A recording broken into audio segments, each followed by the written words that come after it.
কাদের মোল্লা, Shahjahan Sheikh meeting থেকে আমার বাবার নামে গালাগালি দিচ্ছিল। তে কোনো ইস্যু ছাড়া এই আখের গাইন এবং আইজুল মোল্লা এরা একসঙ্গে প্রায় 25-30 জন ঢুকে যায় ঘরের মধ্যে।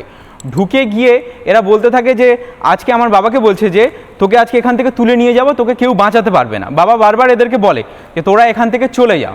তার সত্ত্বেও ওইভাবে এরা মানে বাবাকে তাড়া করতে থাকে।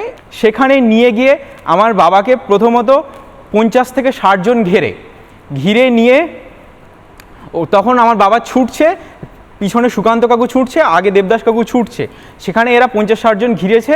তখন বাবা আমাকে ফোন করছে, করে বলছে আজকে হয়তো আমি আর ফিরবো না, তুই নিজের খেয়াল রাখিস, কোনো চিন্তা করিস না, মা ভাইদের দিকে খেয়াল রাখবি, আর আমার ছেলেরা তোকে বাঁচিয়ে নেবে, তুই এই অন্যায়টার প্রতিবাদ করিস। সেদিন থেকে এই লড়াই শুরু হয়েছে।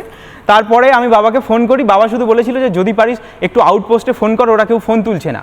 আমি তখন বড়বাবু, মেজবাবু, আমার বাবার আরেকটা ফোন ছিল, ওই ফোন থেকে আমি ফোন করছি, কেউ তোলেনি। তারপর থেকে বাবাকে ফোন করছি, সুইচ অফ।